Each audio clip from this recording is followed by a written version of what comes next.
Welcome everyone again to another episode of the ideaXme show, the show that profiles the humans behind the really big ideas that are shaping the world, inspiring the creation of the future.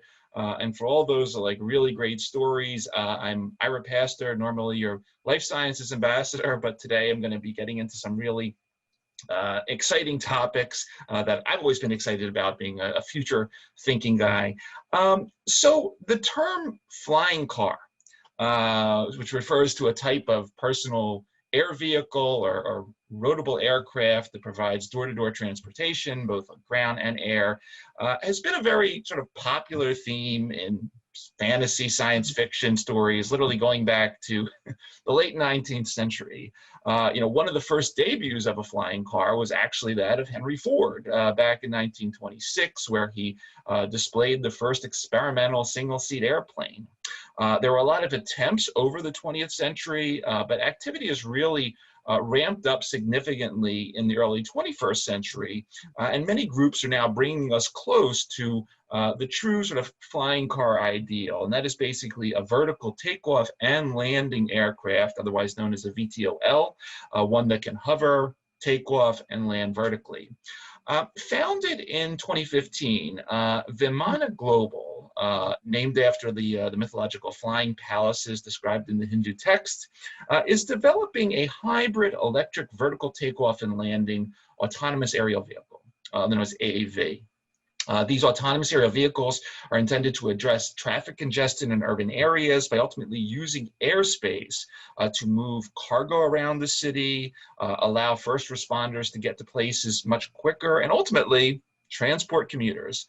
Vimana's AAV will feature automatic compensation for adverse weather. They're looking at coordinated flight paths with other AAVs, and ultimately the ability to detect objects. Their design is modular construction, so the parts can be shipped to various places around the world, to dense urban areas, assembled on the spot. We're joined today by Evgeni Borisov, who is the CEO and co-founder of Vimana. He has more than 17 years of experience in various corporate executive roles, including executive work at Toshiba and other deep tech companies. He leads Vimana's vision of autonomous dynamic aerospace rollout for transportation of both cargo and passengers, and this principle of airspace as a service, and this concept that aerial vehicles will be able to communicate via proprietary protocols that they're developing and enable this low altitude airspace to ultimately be used around the world for really novel forms of transportation and transaction. Evgeni obtained degrees in economic and technical sciences from the Hague University of Applied Sciences, Pleknikov Russian University of Economics, and the Yuka State Oil and Gas University. All that being said, Evgeni, thank you for taking the time to come on the show today and talk about the future. Well, my pleasure to be here. That's great having you. Definitely, definitely. Typically, we start off the show by giving our guests the floor for a bit. I'd love to sort of hear about who you are and your background story, sort of, where you grew up, how you developed an interest in not just technology, but sort of substantially futuristic thinking, and what made you so interested in the space that you decided to form Vimana. Well, how to say? Not to cut the long story short, because I'm not the master of the Take your short time. articles. Well, how to say? It's all the best things in your life. They start from a dream, and the three founders of our company, we are united with one simple fact that we pronounce the word aircraft third after Papa and Mama.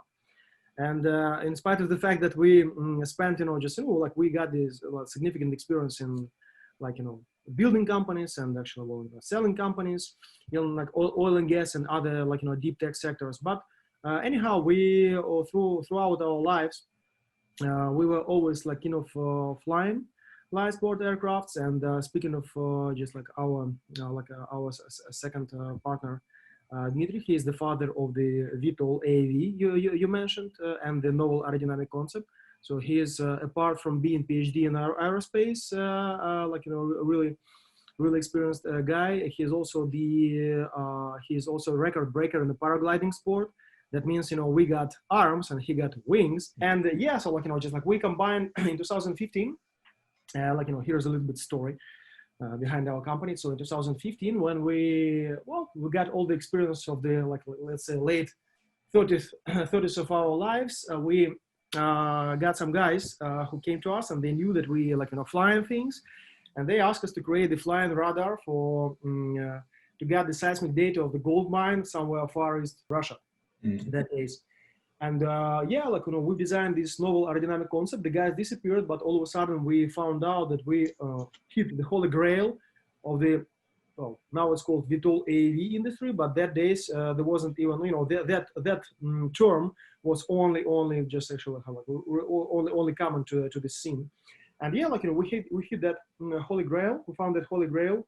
Why I'm saying this? Because here's a little like another story behind this story. So from the ancient times, the people, like from Icarus and Daedalus, the people they were flying on a wing. Yeah. Then Leonardo, the first who designed in theory the helicopter. Then was Sikorsky, who actually designed the helicopter like in real. And helicopter really spread the ubiquitous takeoff and landing areas for the operation of this of the aircrafts. But they lost the efficiency of the wing, because like when you're flying on a wing, you're efficiently employing the physics of the air.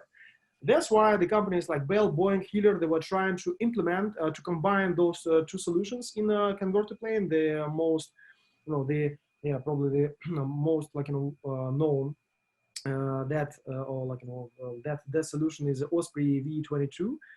But still, even that thing got really huge, couldn't solve the biggest problem of the VTOL AV industry, which called settling with power.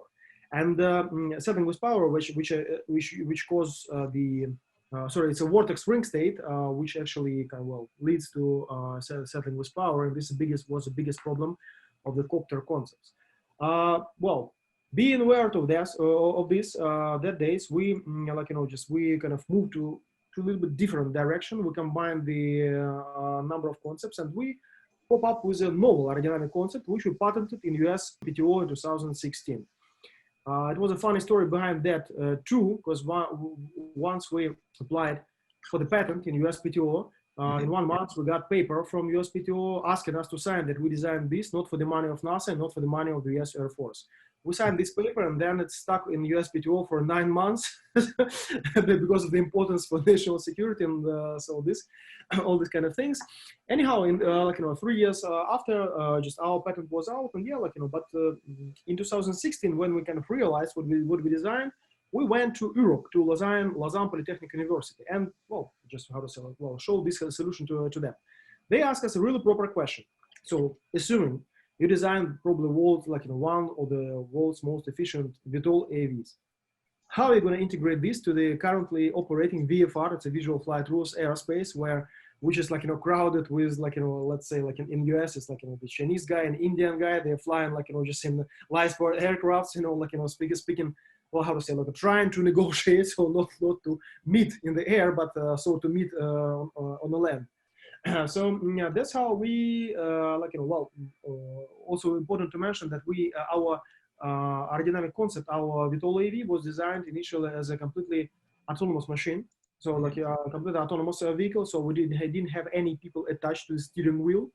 And in 2016, when we got this request from Switzerland, we kind of realized that we have to add to this hardware layer our own infrastructure, aero navigation infrastructure, which is going to be built on novel principles.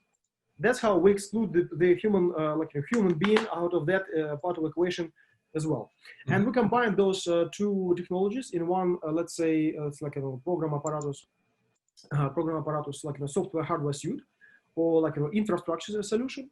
Why? Because initially, we were trying to solve not how to say, apart from all the prominence of our solution, which we love and which is our baby, we were trying to answer some particular market challenge that sounded like how to propel and employ the lower aerospace as an ideal transportation system and communication network of novel type.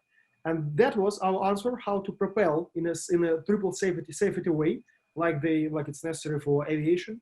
How to propel the lower aerospace class G as an ideal transportation system, because we truly believe that the infrastructure in the air costs almost zero. So that's how we came to the some particular, some really market applicable solution, and was from 2016 we performed over 140 flight hours of our demonstrator 1.0 that was actually flying demonstrator for our patented solution. And we also really advanced in creating the autonomous aero navigating, flight navigating infrastructure. And that's how last year we apart from just actually keep developing, the last year we already jumped into a big number of the discussions of regarding deployment of our technology. And that's how we actually coming out to the market with some with a turnkey solution.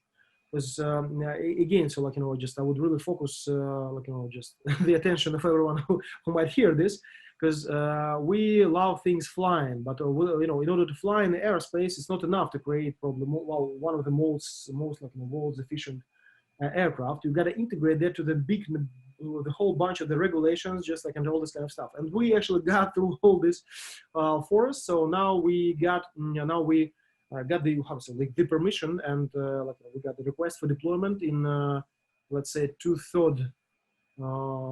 It's in a region called the Far East region of Russia, which is 2/3 part of Russia. Then we also in 2019 we agreed on the test on our test net, so-called test net rollout in Germany, and they also we agreed that we're gonna employ the 300 hectares testing facilities in Eastern Germany. The government is also want to support us in a fiscal way. Apart from this, we currently developing the particular business model and particular actually commercial offer for the Sweden facilities. It's industrial facilities. It's actually number one salmon producing facilities in the world. So, and since they got the vertical wheel and vertical support, also fiscal support for actually deploying the autonomous multimodal mobility, we're adding there the layer of that. Let's call it as it is. It's urban air mobility. We're adding there the urban air mobility layer. But again, we're coming there as a completely autonomous solution. So we don't have any people attached, and that's how we rolling out our technology that in a system in system terms called autonomous dynamic aerospace system that brings to the smart regions we're coming the autonomous aerial supply chain. Okay. No, thank you for that. Thank you for that intro, and it's a fascinating set of initiatives. Just sitting here, thinking, I was joking earlier on about sort of how any science fiction movie we ever watch where sort of this stuff is already set up. Clearly, whoever has done it in the future has figured these things out. But as you point out, one thing is great to be able to build this device, which you have, but then basically, as you were saying, every airspace, not across a whole country, every airspace among a city and a town and so forth is an airspace. It's that, and we have. And I'm not an aerospace guy, but I know we have thousands of airports and they have controllers keeping an eye on things. You're automating all of this, which is clearly fascinating. Could you talk a little bit about, I'm going to read through some of your materials, and the materials talk about things like blockchain and sort of the blockchain regulated airspace. Could you, obviously, a very technical concept, could you take us on the sort of a low level introduction about how these tools and maybe others, artificial intelligence, whatever, are used to sort of serve as that automated air traffic control system for something like this? I really love this question, because in spite of the fact that the word blockchain was pretty compromised for the last two years, but not in our field, because the blockchain and the cryptocurrency is the cement and the walls. It's completely different things. Their function is completely different. But the key point, just why we're not, the DLT, the distributed ledger technology, is obviously one of our technology layers in our full technology stack. And we proudly just employ this, because in 2017, when we actually presented the world the concept of the decentralized airspace, we literally were how to say, we were trying first of all we were trying to how to say, exclude the potential bad will coming from people into the routing and validation of the flights, because that was the biggest problem. And like actually the probably one of the sources we came to this solution in 2016, it was the really remarkable research from Parimal Kapadekar and Eric Miller from NASA research centers. And the just the guys we like we talked that days, and they really proved in a really scientific way that the future of the personal on-demand aviation cannot be propelled, cannot exist without removing two key roadblocks on the way of its development. The first roadblock, it's the human error, like on a steering wheel of the light sport aircraft, the human actually how to say, controlling the aircraft in a VFR, this airspace. And the second roadblock was the human in a tower, because basically when we're speaking about the really big number of the really small and really quick, really changing flight levels machines, it's not human task. Mm-hmm. It can run, it can actually how to say this, it can be operated just like for the human benefit, but it's not human task, because just like to run all this thing on a millisecond basis, you got to be a computer. And that's how we came to the solution of the to employ the distributed ledger technology in the decentralized aerospace concept.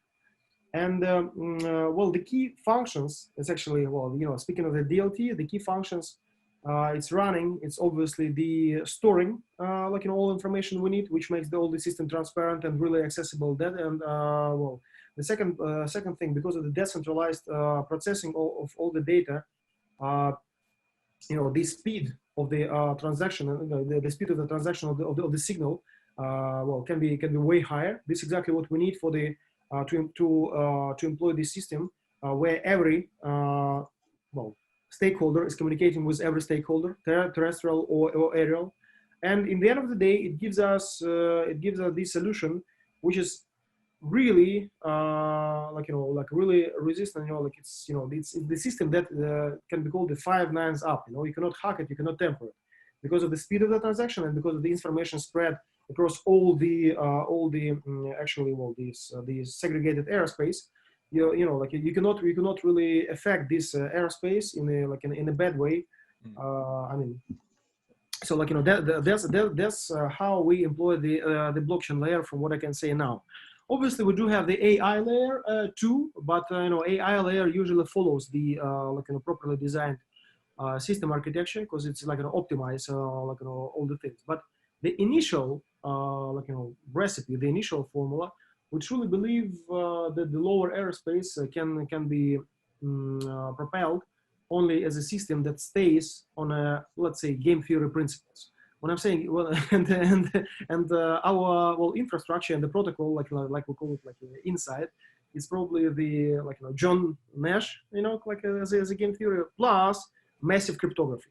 And combining those two, we're delivering the system that delivers triple safety that aviation needs, and that delivers the the interoperability and the level of the deployment that market needs. Mm-hmm. So again, so I'm not touching the the all this avionics with all this the ADSB and all this kind of the principal aviation rules that all aerospaces are built. But what I need to say here, that in spite of the nowadays our system probably is not that, how to say, it's not that bizarre as it looks probably in 2016 or 17 when we first presented this. But this is good, because we really love the development of all airspace, and we really love that all airspace develops in the way where of the interoperability and it is becoming the marketplace. Mm-hmm. So, and we, as we make an internal joke, if the currently existing airspace is a computer, so our infrastructure and protocol is an antivirus that actually helps to employ the uncontrolled aerospace as an ideal transportation system and communication network. So this is Makes sense. Good analogy. Yeah, well, maybe not the best one, but still kind of explains No, something. it took me a second. I get it now. Okay. um, working off of that, you mentioned some of the sort of the initial sort of prototype, sort of when I say the prototype airspace systems that you're working with. You mentioned sort of Eastern Russia, some areas in Eastern Germany. You talked about the sort of salmon industry. I think I saw something about Saudi Arabia, which sort of is interesting from sort of how something might be the benefit of something like this in extreme cold and also extreme heat and moving things around. Talk a little bit, because I know a key target of yours initially is, of course, cargo, moving heavy stuff via this method. Talk a little bit about sort of what that market means, sort of the size of it, because most of us don't. When we think of these things, and I look at the design of what you have, I think, wow, that's a giant drone. I get, I get the little drone concept. Okay, this makes sense. What are some of the opportunities? What is the size of sort of this cargo market in these, let's call, difficult to normally navigate locations and moving things around? Well, yeah. So the market is actually is a trendsetter here, because all the technologies, they're trying to solve the market, which is paying which is answering the question, where is the beef here? Mm-hmm. So who's paying the money? So we in 2016, 2017, we estimated this market like for the autonomous aerial supply chain, which actually which is the part of the e-commerce and who are providing the autonomous aerial supply chain. Yeah. So we're actually providing this as a turnkey solution for the e-commerce companies and for the freight companies. We're providing the full cycle logistics, like the first mile, the inter-hub delivery, and the last mile. Basically, can I share a screen? Sure. So yeah, we can. So imagine this is a, let's call it smart region. So this smart region is actually how it is, it's a community of people consuming some goods and food. So usually these goods and food being produced around the perimeter of the smart region. It's usually being delivered with the logistic companies, from the producer to hub, to some to some e-commerce hub. Then it's inter-hub delivery, and then it's a last mile delivery. So what Vimana, Vimana Autonomous Dynamic Airspace System is, let's call it like a backbone for the smart region, like an aerial supply chain. And obviously we're starting our operations from remote regions, and just like for the safety, for the additional safety. And then we also, but anyhow, we're covering the full logistics cycle from first mile to the last mile. But within next couple of years, since we're heavy duty VTOL airline company, that means we kind of our the fleet of our AAVs is capable of delivering the payload from 50 kilos to 1 ton, and that's how we're really applicable to the really different industries. But as of now, we're starting from the key key industries, which are the full logistics cycle for the federal postal services and freight companies and e-commerce.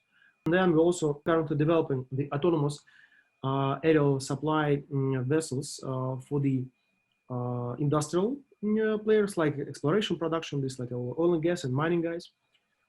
Then next one, we're also currently we're going to be soon going to be deploying the agriculture autonomous aerial supply vessel for the a dust spraying and fertilizer and irrigation, and also some some medical ambitions. But anyhow, speaking of the the principles of operations, so we're coming not as a fleet of the AAVs, whatever whatever the airborne performance. We're coming as an infrastructure, right?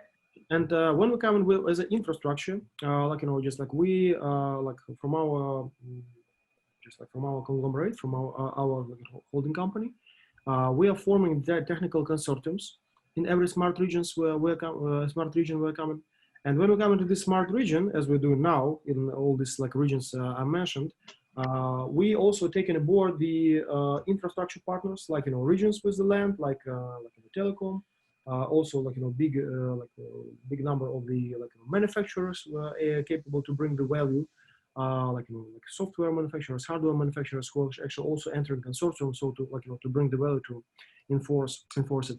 And we also, as we're doing now, we're also taking aboard the PPP, private-public partnership programs, who love this idea, just kind of to embrace the technology, funded, backed by the global institutional investors, and then to actually fund the deployment of this infrastructure locally. And another really important point I have to mention here, that we actually rolling out this infrastructure and we're propelling this market with our VTOL AAVs. However, our infrastructure is actually built for our fleet of VTOL AAVs and for all other VTOL AAVs, who entering our system and who actually passing through really slight modification, so to be operating in a fully autonomous mode.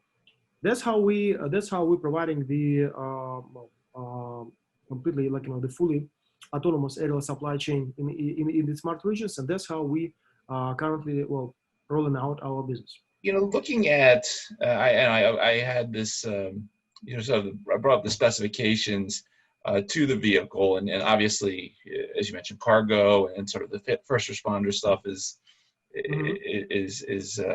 our major initial areas. But of course, got to ask the question, because I'm a futurist and science fiction guy and grew up on the Jetsons and so forth. Per the specs, it mentions a capacity of 4 people that can go 152 miles an hour and hold almost 900 pounds. Take us on a little journey to, I don't know, have you flown around in one yet yourself, or is that not allowed yet? Or what's it feel like? Give us a little journey on, what the experience is going to be like, will be like, or you've experienced so far. Which is from the first, I have to say that it's like, as of now, no human has flown on the vehicle, because first of all it's not allowed. Okay. The regulations are still coming, but the key point that as of now we do have the flying demonstrator, which actually performs all the novel and all the prominence point that we actually patented on our novel aerodynamic scheme. But the machine you see now on the screen, this is a CGI. This CGI, but anyhow, we do have the static model for this, and the static model is 70% ready to fly, but it's waiting for the certification. It's all about certification. That's why we currently do have the flying prototype, which is 4 meters wingspan, that it actually performs that our patented solution for the smooth rollover from vertical to horizontal flight, and it's capable of, its takeoff weight is about 50 kilos. It's capable of airborne carry about 10 or 15 kilos payload. But the key point of that first demonstrator 1.0 was actually kind of to prove in live just the aerodynamic concept. Now we obviously enforcing that with a novel power plant. We enforcing that with some additional motors, and we currently actually building the demonstrator 2.0, which is going to be already deployed in some trial missions in the smart regions I've mentioned. The next demonstrator, it's a prototype. The next prototype is coming, and it's going to be already performing next year. We're going to be deploying the next prototype, which is going to be delivering 250 kilos. How much is it in pounds? Yeah, so 250 kilos, right, within 250 kilometers range. Okay. And the next one is coming. It's 500 kilos within 500 kilometers range, and the next one is coming. It's one ton within 1,000 kilometers range. This is our this lineup which we are developing. But speaking of this nice bird which you see on the screen, yeah, like this is our baby, and it was designed by our brilliant, by our our co-founder and brilliant aerodynamic scientist, Dmitry Bondarev. He is the author of this concept, and this concept was designed for the well-known how to say company making a big effort towards employing the urban air mobility as a big marketplace. Well, not to name the name, and it was pretty remarkable because we literally, how to say, we implemented here our patented solution. It was designed to carry 4 passengers or 400 kilos or 900 pounds within 600 miles or 900 kilometers range, and which is really remarkable. So it's not copter concept, because all the biggest, as I mentioned in the beginning of this conversation, the biggest problem of the majority of the big, heavy duty copter concept, it's a vortex ring state, which leads to settling with power. We literally minimize that bad effect to the level which is not significant. That's how we deliver the solution, which is way more efficient in terms of the airborne performance, and which is way more safe in terms of the natural workout of our patented and proprietary novel aerodynamic scheme. And yeah, we're all really proud with our baby you see on the screen, because Yeah, it's literally it's literally a baby. no, it's beautiful. Technologically beautiful. Yeah, obviously. No, just there's only one beauty. It's a technological beauty. Yeah, because just like here, I have to say that probably we all love the design of the Mac computers, but probably just I don't know, but many people knows that the really good part of this design was kind of adopted and cultured. Steve Jobs cultured this from Dieter Rams, who was the industrial designer of the Brown company, German, company from mid 60s to the mid 80s, and he was actually, he articulated that the form follows function, and the function just supposed to be the core of the design, and when it's functional design, that is beautiful. that's how the thing you see on the screen is is completely it's 100% functional, Mm-hmm. and every small part gives it the prominence to fly really efficiently. Yep. Perfect, very nice. Can you talk a little bit? Obviously, this is I'll call a mega project. Large potential, also large investments required. Can you talk just a little? I mean, nothing confidential, of course, but you could talk a little bit about sort of the corporate side of things. What types of investors are you working with? What types of aerospace companies, other logistics companies that you might be partnering with investors to make this dream happen? Yeah, it's from the business point of view, it's always a good question, because it's always somewhere behind you. Because I mean, there's a dream, but the dream's supposed to be you run it with the money, and the money is coming as in the early stages, they're coming from investors. That's how we started this project for our own funds. It was in 2015. Then we were attacked by angels, by business angels, who funded us. The second tier of the seed round. Then it was another batch of business angels, way bigger. That's how, in the end of the day, by this moment, we deployed the seed capital, $3 million USD. So we deployed 2 MVPs, the MVP of the VTOL AV. We deployed the MVP of the infrastructure, including protocol. Now we will combine this in some initial stage solution, and now we're in the midst of the raising the around A1, and yeah, we do have just really long pipeline of investors. So mainly those investors, they from the guys who the VCs who invest in robotics, in Ira, robotic systems in multimodal mobility. So that's our first tier of investors. Then it's some H&WIs, some visionaries who truly believe in the aerospace as a next frontier of the of the actually not on the next frontier, but they believe in this as in really huge market, because basically nowadays it's becoming more obvious and obvious that this market is going to be huge, and this market is going to be occupied by the companies who are capable to deliver the solution which is capable to be scaled for the large scale economy. Because how to say, well, it's easy to, well, not easy, it's probably not that wise to invest your funds into the thing which you cannot scale to the large scale economy. And Sure. since we're coming with the turnkey solution that includes the hardware part and the infrastructure and software part, and it's all combined in a turnkey solution that actually answering some particular market challenge. That's how we delivering. Yeah, I will show you.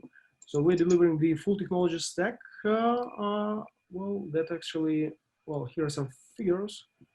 If you see, this is the Morgan Stanley projection, for the by 2025. So by 2025, they say the market is going to be about $1.5 billion USD, the global market. Mm-hmm. So they keep on here that as a full technology stack company, Vimana provides the technology for the 98% of this market, because the only thing we don't do is batteries.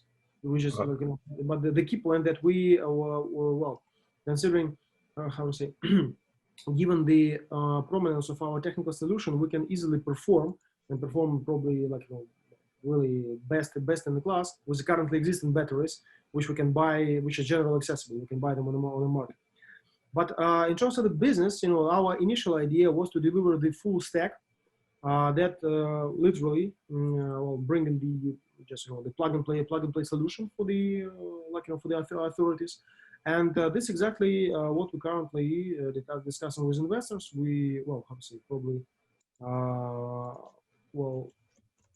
some things I'm not probably it's they too classified, so just I cannot say some figures, but we currently raising the next round. The full round is going to be the full round we're raising. It's 16 mils, and we do have number of investors in the pipeline which actually love this idea, and what they also really admiring. They admiring the smart regions.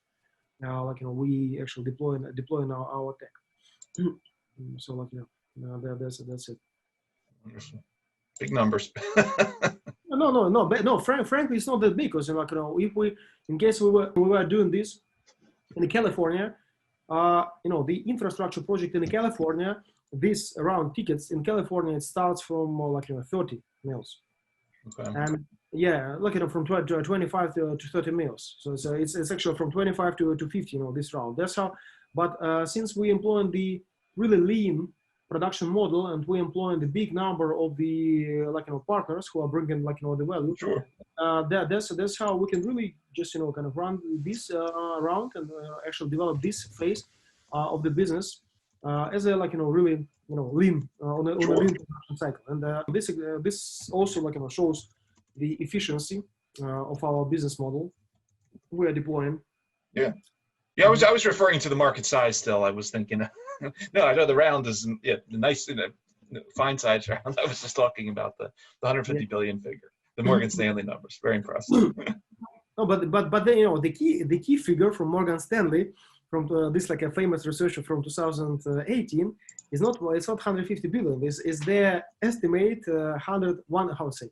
Is base case scenario 1.5 trillion. It's a base case scenario, and 3 trillion is the bull case scenario by 2040. And this is how to say, the flag all the market is actually looking at. because that figure is really like inspiring. Yeah, this is true. To deliver the technology for. Really neat story. Evgeny, coming back to you, we typically come back to the guest and sort of ask the question about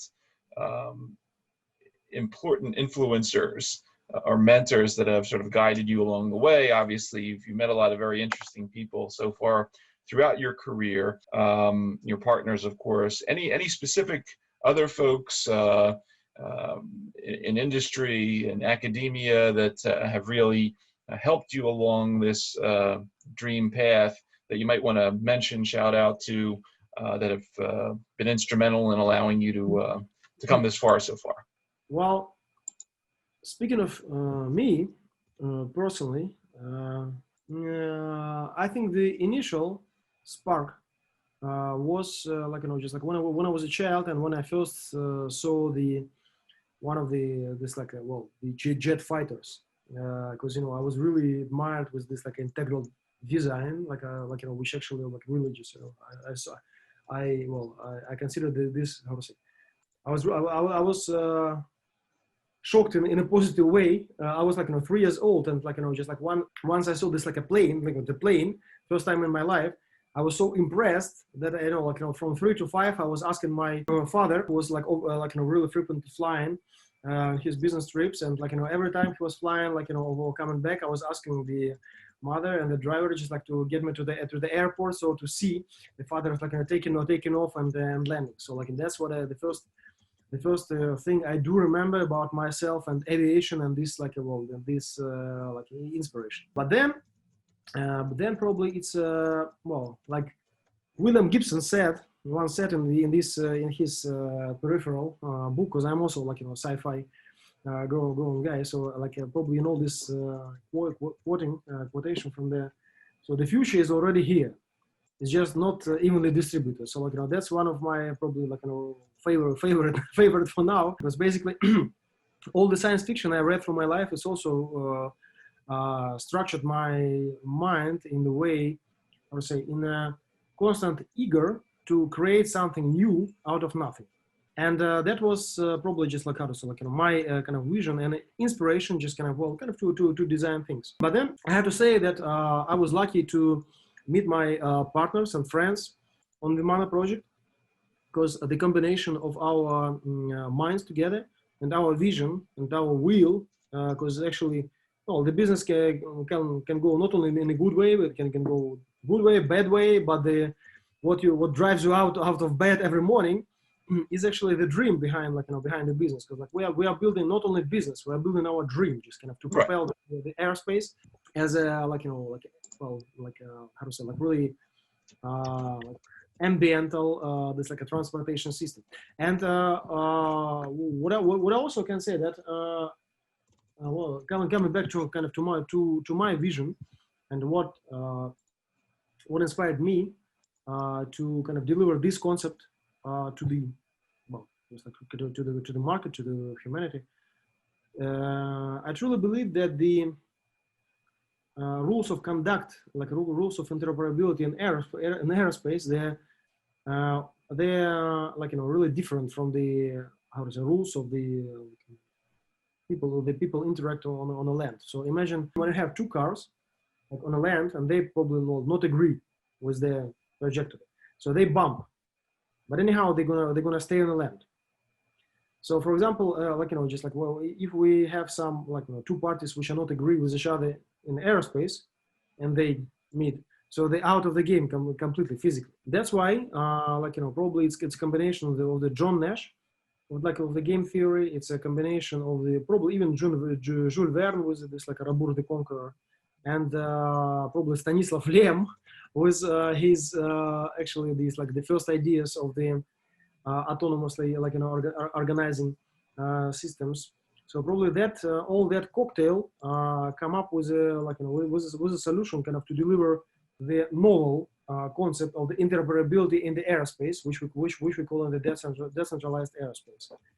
and probably yeah. So like these guys, I can call the just like the biggest part of the inspiration staying behind just like kind of well that the idea which was rolled out by Vimana in 2016.